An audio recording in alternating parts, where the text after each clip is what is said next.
같이 자리에서 일어나셔서 하늘에 가득한 영광의 하나님 찬양드림으로 우리 하나님께 예배로 나아가겠습니다.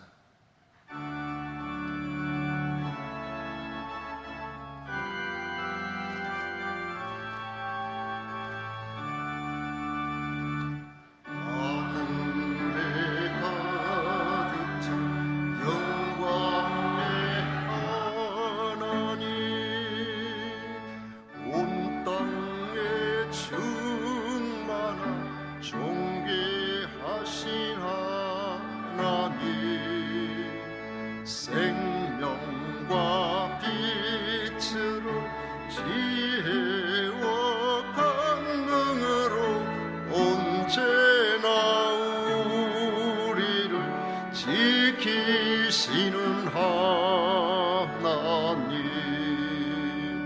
성부와 성자와 성령 삼위의 하나님,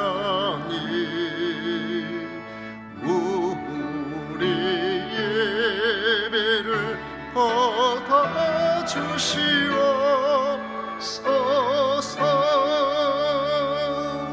아멘.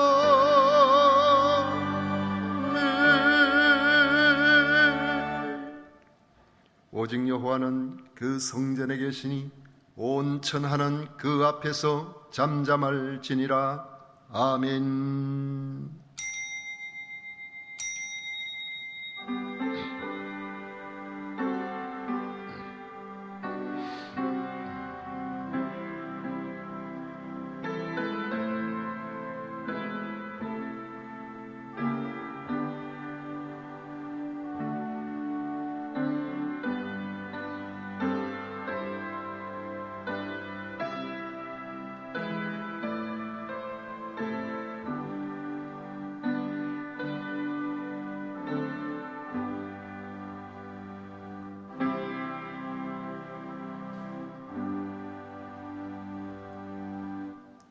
성삼위 하나님을 찬양합니다. 예수 그리스도의 그 십자가의 피로 구속함을 받은 하나님의 백성들이 주의 존전에 나와 예배를 드리오니 기쁘게 받아 주시옵소서. 예수님 이름으로 기원하옵나이다. 아멘. 찬송가 10장 다 같이 부르겠습니다.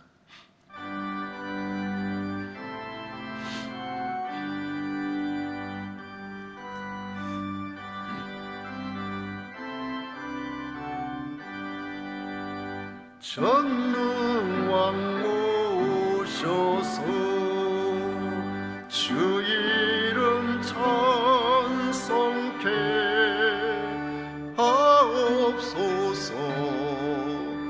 영광과 권능의 성부여셔서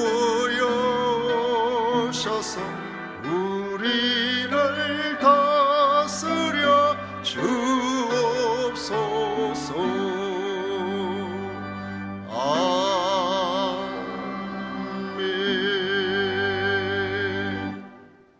성시교독 교독문 제25번 함께 교독하겠습니다. 찬송가 뒤에 있는 교독문 제25번입니다. 너희 만민들아 손바닥을 치고 즐거운 소리로 하나님께 외칠지어다.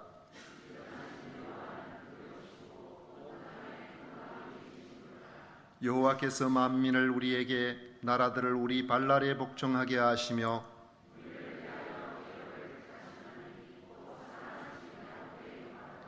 하나님께서 즐거운 함성 중에 올라가시며 여호와께서 나팔 소리 중에 올라가시도다.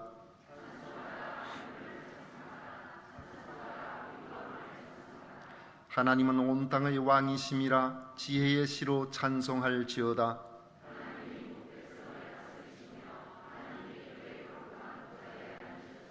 문 나라의 고관들이 모이며 아브라함의 하나님의 백성이 되도다.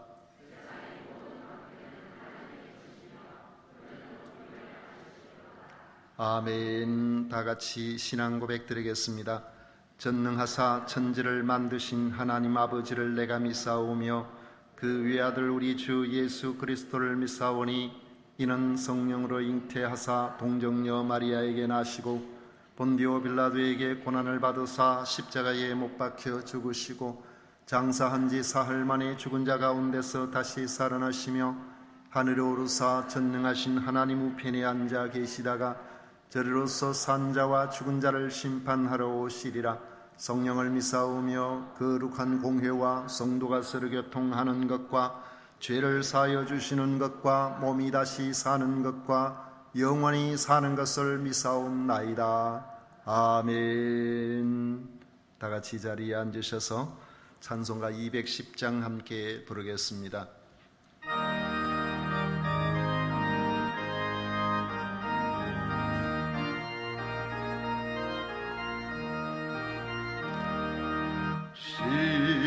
시온성과 같은 교회 그의 영광 한없다. 허락하신 말씀대로 주가 친히 세웠다. 반석 위에 세운 교회 흔들자가 누구랴. 모든 원수 애워사도 아무 근심 없도다. 생명샘이 솟아나와 모든 성도 마시니 언제든지 흘러넘쳐 부족함이 없도다. 이런 물이 흘러가니 목마를 자 누구랴. 주의 은혜 풍족하여 넘치고도 넘친다. 주의 은혜 내가 받아 시온 백성 되는 때 세상 사람 비방해도 주를 찬송하리라. 세상 헛된 모든 영광 아침 안개 같으나 주의 자녀 아들 복음 영원 무궁하도다.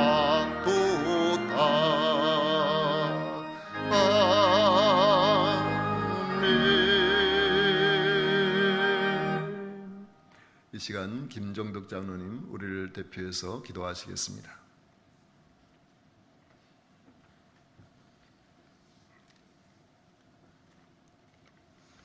우리 하나님 아버지, 복된 주일을 저에게 허락하여 주셔서 감사드립니다. 이 예배 가운데 성령으로 오셔서 저희와 함께 하시고 하나님의 뜻이 하늘에서 이루어진 것 같이 우리 교회를 통하여 이 땅에서도 이루어지게 하여 주시옵소서. 이 시간 온 마음과 정성을 모아 살아계신 하나님께 예배를 드릴 수 있도록 도와주시옵소서. 하나님의 도우심이 없이는 잠시도 생명을 유지할 수 없는 연약한 우리들을 지난 한 주 동안 여러 모양과 형편 속에서도 보호해 주시고 인도해 주신 큰 은혜에 감사를 드립니다. 지나온 한 주간의 삶을 되돌아볼 때 주님 앞에 죄스럽고 잘못된 일들이 너무도 많음을 고백합니다. 주님의 사랑으로 용서해 주시고 깨끗하게 하여 주시옵소서. 하나님 아버지, 우리 교회에 속한 어리석고 약한 영혼들을 지켜주시고 진리와 사랑 안에 보호하여 주시고 영육 간에 삶이 안정되게 하여 주시옵소서. 비록 힘든 삶의 현장에 있을지라도 예수님이 지신 십자가의 고난의 길을 따르며 주님의 구원의 길을 전가하며 오로지 믿음으로 충성하는 성도들이 되게 하여 주시옵소서.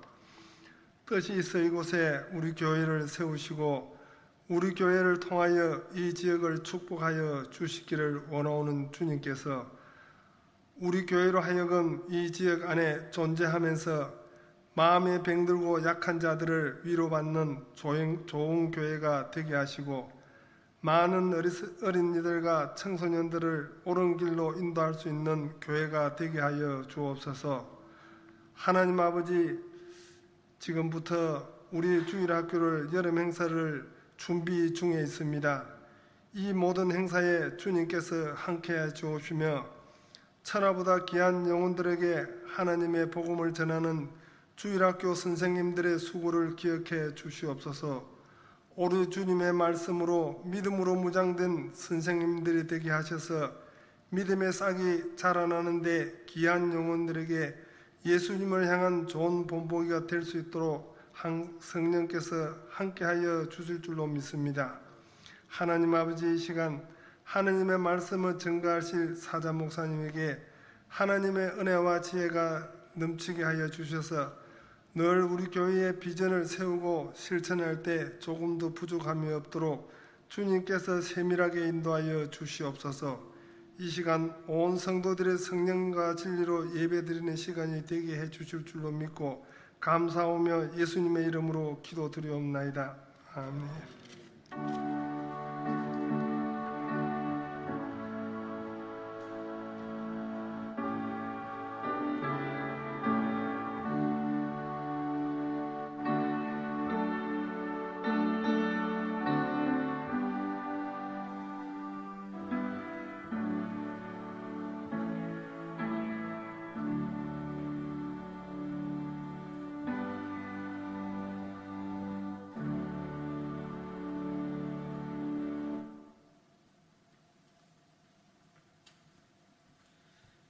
이 시간 우리에게 주신 하나님의 말씀은 마가복음 9장입니다. 마가복음 9장 33절 말씀부터 37절까지 말씀을 우리가 함께 읽도록 하겠습니다.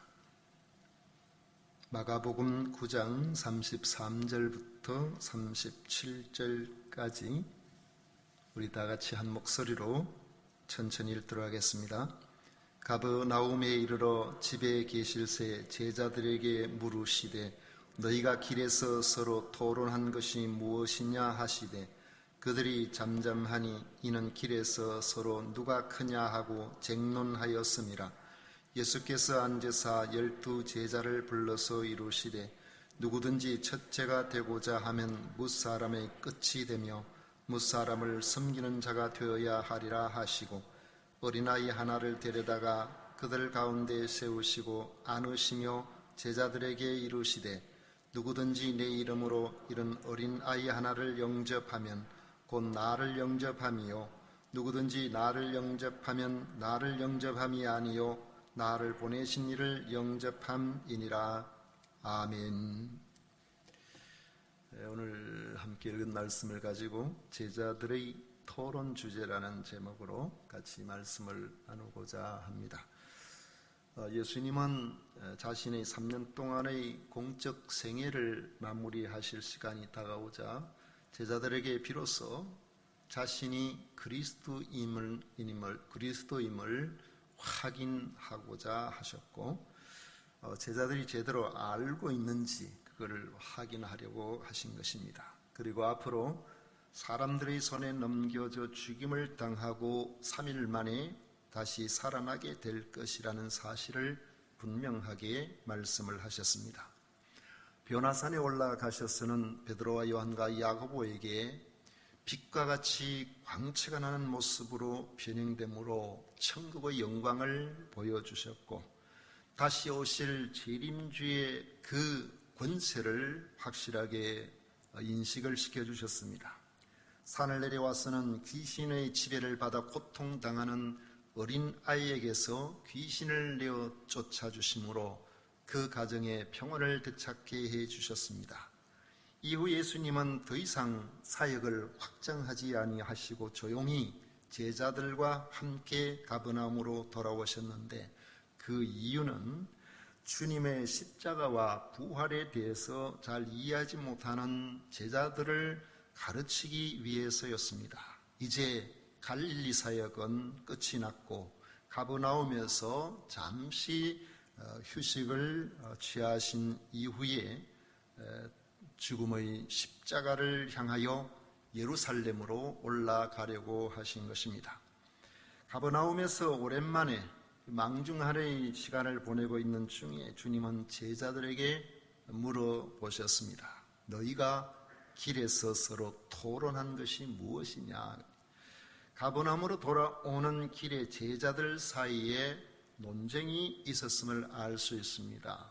뒤에 보면 쟁론이라 그랬고 토론이라 그랬는데 이 토론의 그 토자가 칠토자예요. 그 격렬한 의논을 보통 토론이라 그렇게 이야기를 합니다. 제자들은 예수님께서 질문하시는 이 질문을 듣고 아무 대답도 못하고 조용하게 있었습니다. 제자들이 대답을 못한 이유는 주님께 말씀드리기가 토론 주제가 좀 민망했기 때문으로 생각합니다.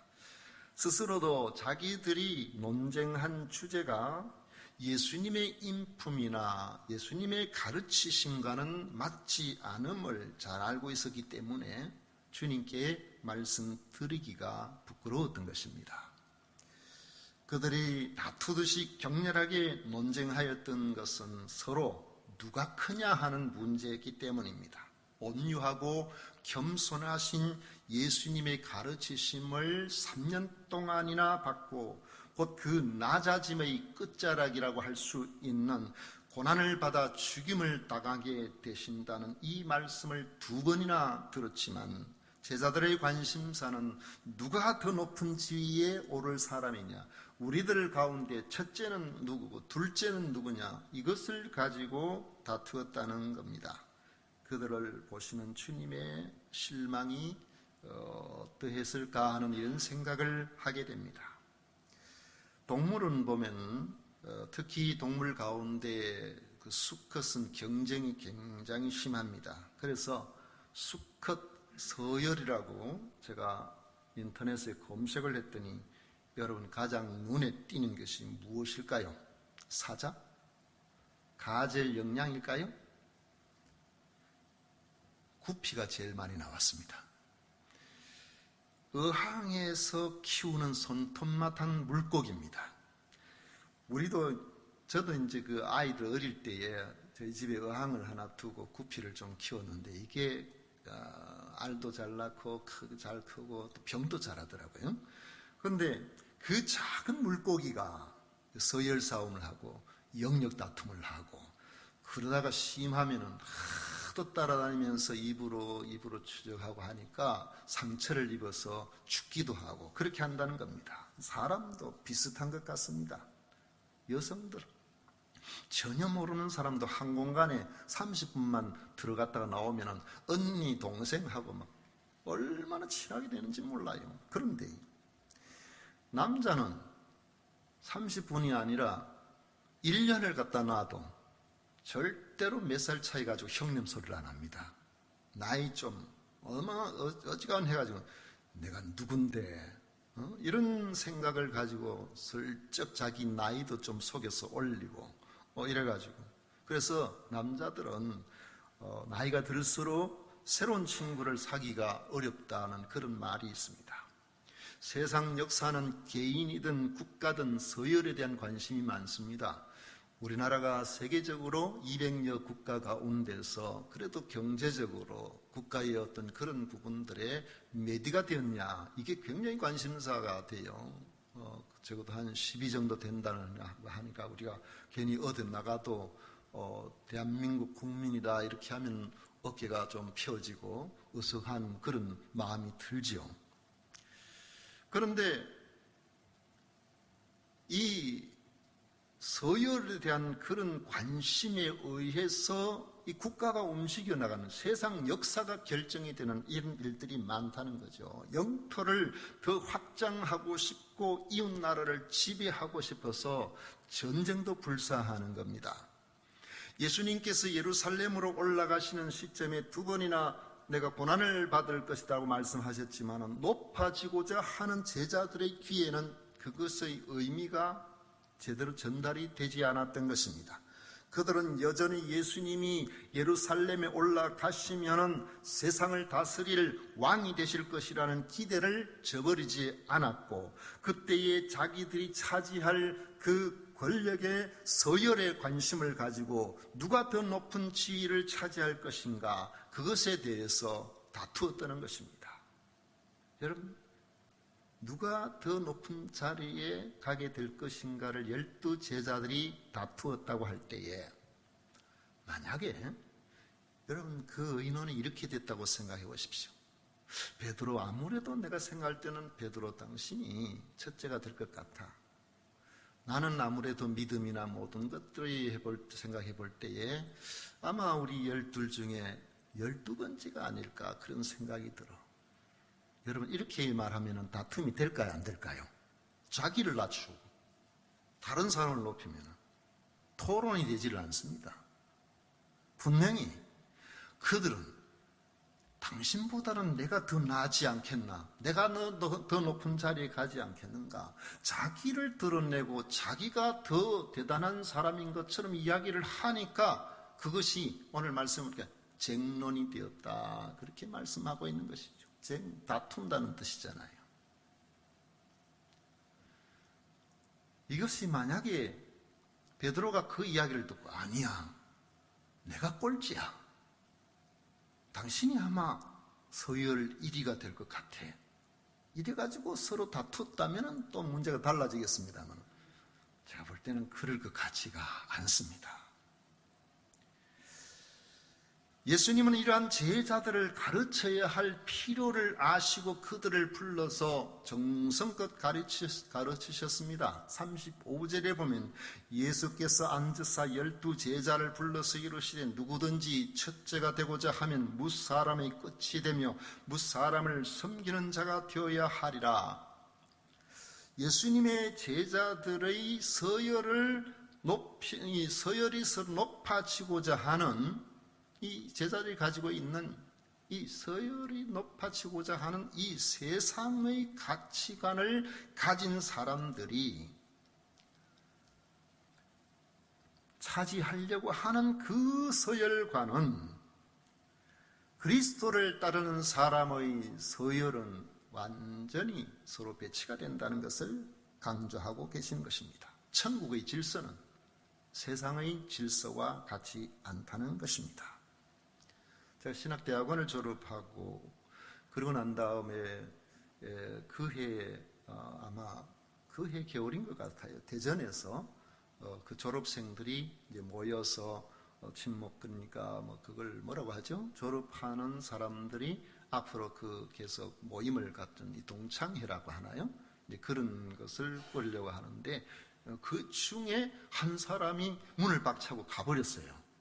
왜 갔냐? 자기가 회장해야 되는데 앞으로 자기를 회장 안 시켜주고 사람들이 다른 사람을 회장시켜줬다고, 그것 때문에 속이 나서 그 자리를 박차고 나가버렸던 것입니다. 근데 세월이 많이 흘러가지고 20년 정도 세월이 흘렀을까요? 그분이 제법 큰 교회를 어떻게 해서 목회를 하게 되었는데 교회에 문제가 많이 생겼어요. 그래가지고 결국에는 그 교회를 섬기지도 못하고 그 교회에서 나왔는데 지금 무엇을 하는지 알 수가 없습니다. 천국의 질서를 세워나가는 사람들이 가져야 할 가치관은 겸손과 섬김과 희생입니다. 이것은 주님이 본을 보여주셨고 제자들이 본받아야 할 일들입니다. 제자들은 이를 위해서 첫째가 되려고 하지 말고 모든 사람들을 겸손과 희생으로 섬기는 자가 되어야 된다고 말씀을 하신 겁니다. 주님의 가르치시면은 제자들에게 남들 위에 군림하려는 이런 지배욕을 철저하게 배격하고 자신의 업적을 감추고 겸손하게 다른 사람들을 위한 섬김의 삶으로 희생적인 삶을 살아야 하고, 그런 사람에게 하나님이 주시는 영예로운 자리가 있을 것을 말씀하고 계시는 것입니다. 하지만 그 자리, 그 영예로운 자리를 이 땅에서 주어질 것으로 기대한다면 이미 주님의 가르침을 따라 사는 제자의 삶이 되지를 못한다는 것입니다.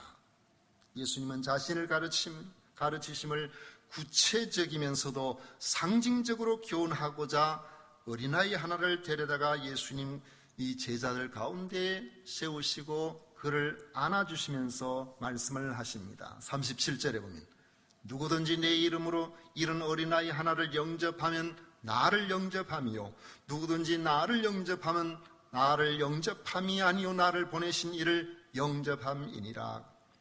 어린아이를 섬김의 모델로 세우신 것은 헬라 문화권이나 유대 문화권에서 모두 어린아이를 미숙하고 유치한 존재로 가장 낮은 자로, 그래서 수에도 넣지 않는 그런 자로 이해하고 있었기 때문입니다. 옛날에는 약장수들이 골목, 마을 같은 데 와서 약을 판다고만 그 약 팔면서 하는 멘트가 있죠.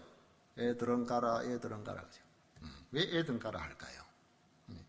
애들이 듣기에 민망한 성인용 멘트가 그 자리에 많이 나오기 때문에 애들 교육상 좋지 않으니까 가라고 했을까요?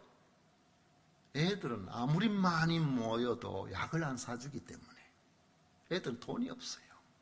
그래서 무시하는 겁니다. 제자들이 아이를 어떻게 인식하고 있는지를 보여주는 성경 구절이 나옵니다. 마태복음 19장 13절에 보면 그때에 사람들이 예수께서 안수하고 기도해 주심을 바라고 어린아이들을 데리고 오매 제자들이 꾸짖건을 했습니다. 사람들의 아이에 대한 일반적인 인식과 달리 부모에게는 자기 자식이 다 귀합니다. 남들은 아이라고 내 자식을 무시하고 내 자식을 귀하게 여기지 않아도 자기 자식은 다 귀해요. 그래서 예수님께 안수하고 기도해 주시기를 바라고 어린 아이를 데리고 나오는 사람들이 있었던 것입니다.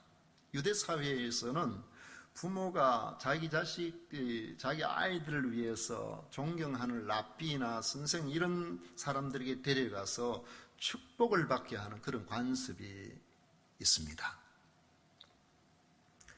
그들이 축복할 때에 아이들이 그 축복을 따라 건실하고 복되게 자랄 것으로 기대를 했던 것입니다.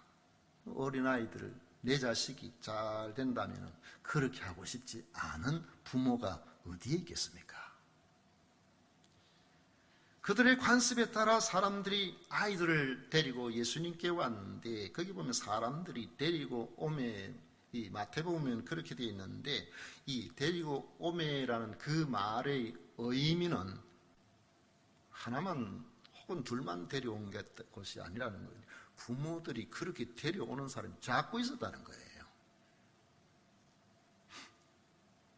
제자들이 보기에 예수님의 사역은 가르치시고 병 고치시고 귀신을 축출하시는 그런 일로도 보통 피곤한 일이 아니고 얼마나 많은 사람들이 좀 올려오는지 힘들기 짝이 없는데 애들 자꾸 데려와서 축복해달라고 안수해달라고 자꾸 그러니까 짜증이 나서 중간에서 차단을 하고 나선 것입니다. 이 제자들이 꾸짖었다는 것은 왜 눈치도 없이 어른 사역에 그것도 바쁜데 예수님 힘들게 아이들을 데리고 와서 예수님을 피곤하게 하시느냐는 것이죠. 제자들이 예수님을 위해서 그렇게 했을 것으로 보이지만은 이는 명백히 제자들의 그 아이들을 경시하는 그 시대의 풍조를 제자들의 모습에서 반영이 된다는 겁니다. 아이들을 데리고 오는 부모를 도중에 차단하고 꾸짖는 제자들을 보신 주님은 노하시면서 이렇게 말씀하셨습니다. 어린 아이들이 내게 오는 것을 용납하고 금하지 말라. 하나님의 나라가 이런 자의 것이니라. 진실로 너에게 이르는 누구든지 하나님의 나라를 어린아이와 같이 받들지 않는 자는 결단코 그곳에 들어가지 못하리라 하겠어요. 이런 어린 아이를 영접하는 자세로 사는 사람이라야 주님을 영접하는 주님의 제자라는 것입니다. 이는 주님을 보내신 하나님을 영접하는 그런 성도의 자세이기도 하다고 오늘 본문에 말씀하고 있는 것입니다. 이 본문에도 아이를 무시하고 배제하려는 이런 인식을 가지고 있는 제자들에게 예수님은 어린 아이를 가운데 세우시고 안아서 보이셨는데 예수님께서 그를 기쁘게 받으셨음을 상징적으로 보여주시는 겁니다. 우리는 주님을 믿는 그리스도인입니다. 그리스도인은 주님의 가르침을 따라 살기로 작정한 그런 사람입니다. 그럼에도 자칫하면 높아지려는 세상의 질서를 완전히 버리지 못하고 교회 안에서도 높아지려고 하는 그런 경우가 발생할 수가 있습니다. 대부분의 교회가 문제가 있다 그럴 때 그 문제가 여기서 출발하는 것입니다.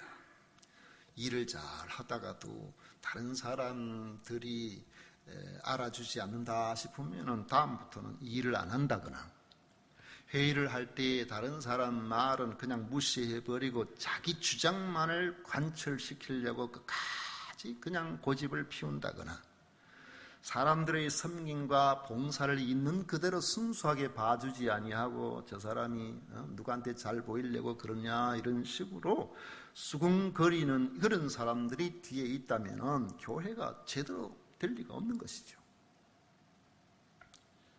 제자들의 토론 주제가 누가 크냐가 아니라 어떻게 하면은 주님의 고난에 우리가 낙담하지 아니하고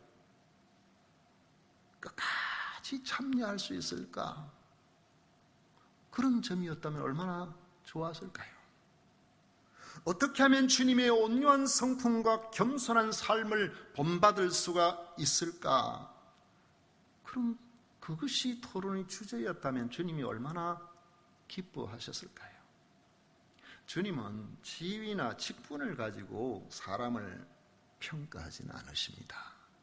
이 성경이 어디 봐도 지위나 직분 가지고 그 사람을 평가하고 지위가 좀 낮다고 그 앞에 주님께서 갑자기 낮아주셔서 그 특별 대우를 하고 이렇게 하신 적이 없어요. 있는 그대로 주어진 형편대로 자기에게 있는 그 자리에서 그 자리를 지키면서 자기 역할을 잘 감당하고 누구에게나 친절하고 잘 섬기는 그러한 사람을 주님께서는 칭찬하셨습니다. 그래서 5달란트 받은 사람도 칭찬받을 수 있고 2달란트 받은 사람도 칭찬받을 수 있고 1달란트 받은 사람도 칭찬받을 수가 있는 겁니다. 여러분, 세상이 공평할까요? 제가 볼 때는 공평하지 않아요. 우리가 태어날 때부터 공평하지 않아요. 공평한 건 딱 한 가지, 다 같이 죽는다는 거. 그 외에는 어떤 사람들은 책을 한 번만 읽으면 그 책 내용을 다 아는 사람이 있고, 저는 책을 몇 번 읽어도 그 책 내용을 다 기억을 못 해가지고 어디에 뭐가 있는지 다음에 보면 또 처음 보는 것 같고, 제가 영화를 잘 안 봅니다. 왜 영화를 잘 안 보느냐 하면 영화 실컷 보고 난 다음에 주인공 이름을 모릅니다. 스토리가요, 제 나름대로 창작을 합니다. 한계가 있어요. 그러니까 공평하지 않죠. 어떤 사람은 한 번만 보고 처음부터 끝까지 상세하게 그렇게 이야기하는 사람이 있고, 저는 뒤죽박죽으로 이야기하기 말을 안 하죠. 그러나 그것은 태어날 때부터 타고난 것, 하나님께서 우리에게 주시는 그런 부분들은 공평해 보이지 않는 부분이 있지만은 주님께서 우리에게 주시지 않는 것을 요구하시지도 않는다는 점입니다. 오히려 주어진 일에서 최선을 다하고 겸손하게 다른 사람을 나보다 낫게 여기며 주님의 성품과 주님의 사역을 본받아서 잘 감당하면 그것만으로도 주님께서는 이 땅에서의 서열과는 전혀 다른 하나님 나라에서 인정하심을 받는 그런 성도의 삶을 살아갈 수가 있는 것입니다. 주님의 말씀을 다시 들어보십시다. 누구든지 첫째가 되고자 하면 무사람의 끝이 되며 무사람을 섬기는 자가 되어야 하리라. 우리는 그리스도인입니다. 성도가 사람들로부터 인정받기 위해서 힘쓰거나 교회의 직분이나 사회의 지위로 으스대기보다는 주님으로부터 인정받는 것이야말로 신앙생활의 본질에 가까운 그런 삶을 우리가 사는 것이라고 말하지 않겠습니까? 이 땅에서 어떻게 섬김의 삶을 살아야 주님으로부터 인정을 받을까 하는 것이 바로 우리 교회 성도들의 토론 주제가 되었으면 좋겠습니다. 우리 모두 천국 곳간에 들어갈 튼실한 알곡 비중이 압도적으로 많은 우리 교회가 되었으면 좋겠습니다. 주님의 주신 이 말씀을 그냥 요약해 본다면 누구에게나 예수님을 대하듯이 무슨 일이나 주님이 맡기신 일을 감당하듯이 이렇게 잘 감당하게 된다면 우리 주님께서 기뻐하시는 복된 하나님의 사람으로서 이 땅에서는 모르겠어요.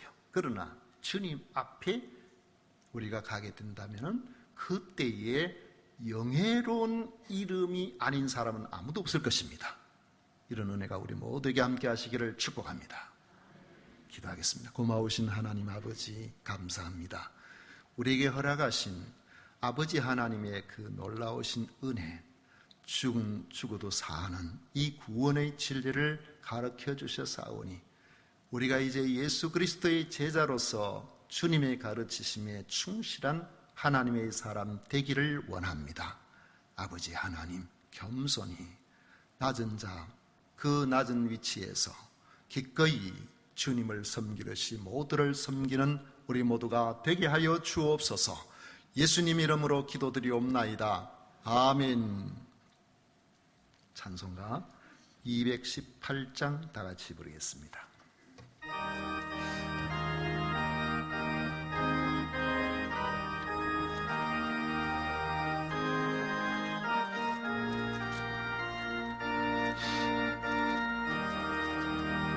내 마음과 정성을 다하여서 주 너의 하나님을 사랑하라.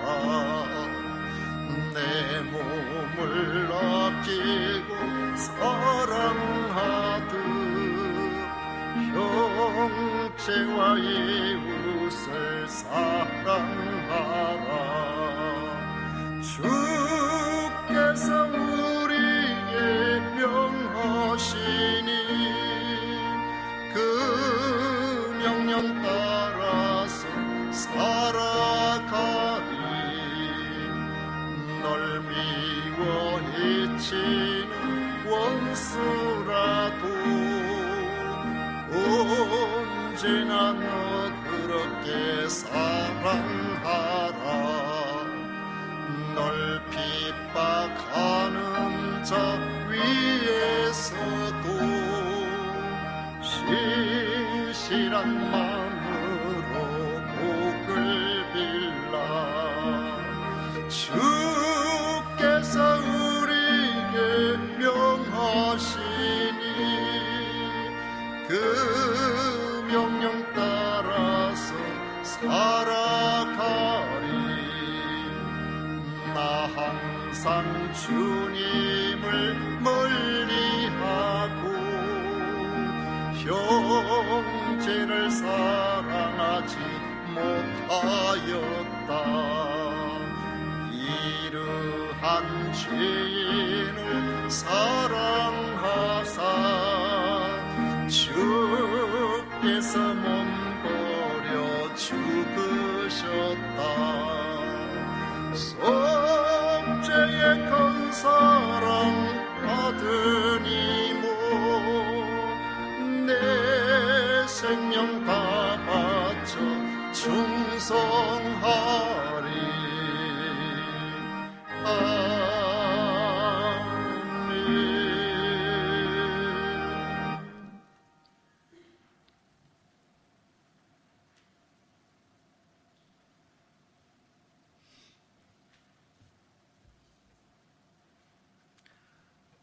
다 같이 드린 예물 위해서 봉헌 기도하겠습니다. 우리의 영원한 소망이 되시는 하나님 아버지 감사합니다. 예수 그리스도의 그 십자가 보혈로 하나님의 사람으로 죄 씻음을 받고 아버지 하나님 예수 그리스도의 부활로 영생의 소망을 확정시켜 주신 이 놀라우신 은혜에 감사하여 오늘도 주님 앞에 나와 예배드리게 하심을 감사합니다.